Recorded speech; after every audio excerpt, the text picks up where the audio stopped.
বেআই সাহেব যে। ওয়ালাইকুম আসসালাম। বৌমা দেখো বেআই সাহেব এসেছেন, আসুন আসুন। হ্যাঁ, একটার পেছনে একটা। খুব সাবধানে, কোনো জিনিস যেন নষ্ট না হয় দেখবি। হ্যাঁ, 1 2 3 4 5 6 7 8 9 10। বাবা তুমি?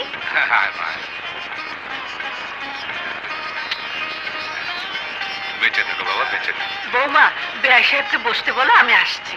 সব এসে গেছে, টেলিভিশন, ফ্রিজ, খাট, পালং, সোফা। বাবা এসব কি এনেছো? বাবার কর্তব্য করেছি, কিছু মনে করবেন না। আপনি যেটাকে কর্তব্য ভাবছেন, আমি সেই কর্তব্যকে যৌতুক বলে মনে করছি। হ্যাঁ, যৌতুক দেয়া বা নেয়া দুটোকে আমি মনে প্রাণে ঘৃণা করি।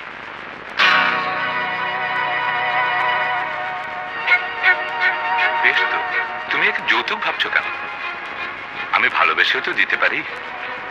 যে ভালোবাসা মানুষের মর্যাদাকে ছোট করে, যে ভালোবাসা একটা সক্ষম মানুষকে অচল করে দিতে সাহায্য করে, যে ভালোবাসার পেছনে করুণার দান করার আনন্দ প্রচ্ছন্নভাবে কাজ করে, সে ভালোবাসাকে হজম করতে কষ্ট হয়। তুমি আমাকে অপমান করছো? না, শুধু দোয়া চাইছি আমি যেন আমার যোগ্যতা দিয়ে আপনার মেয়েকে সুখী করতে পারি।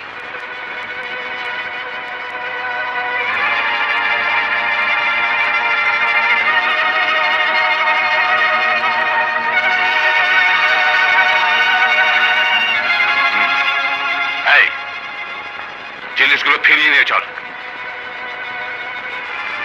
আরে বেআই সাহেব কোথায়? চলে গেছেন। চলে গেছেন? কি ব্যাপার, বেআই সাহেব মিষ্টি মুখ না করে চলে গেলেন?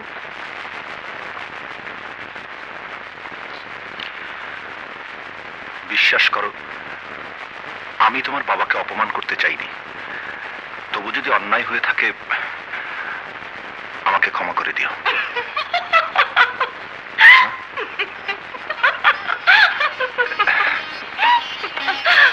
কোথায় ভাবলাম বাবার হয়ে আমি তোমার কাছে ক্ষমা চাইবো, তা নয়, এখন দেখছি তুমি নিজেই উল্টো আমার কাছে ক্ষমা চাইছো।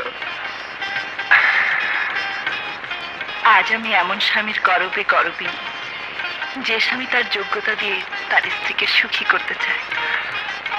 রিনি,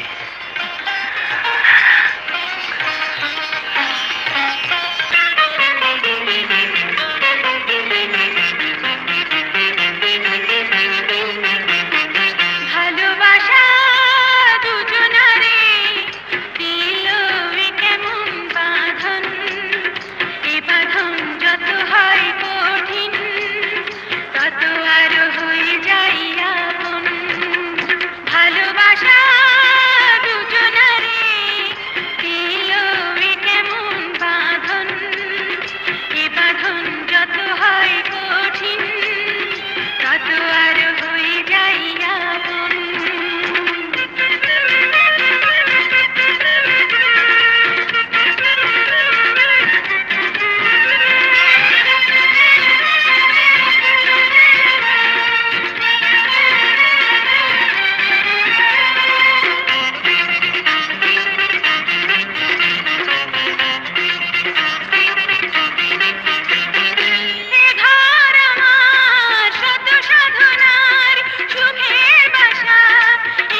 হয় কঠিন তত আরো হয়ে যাই আপন ভালোবাসা দুজনারে দিল এ কেমন বাঁধন।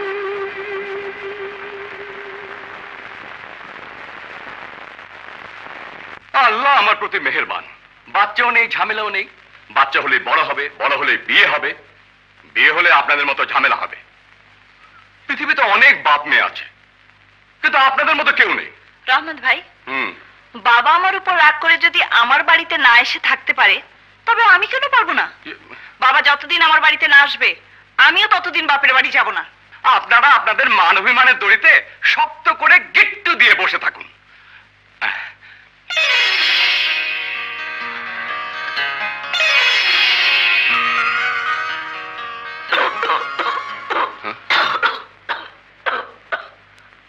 অমন করে কে কাশছে? আমার শাশুড়ি। ও মার শরীরটা কদিন ধরে ভালো যাচ্ছে না। ও। কি যেন নাম রেখেছেন? নয়ন। বাহ, সুন্দর নাম।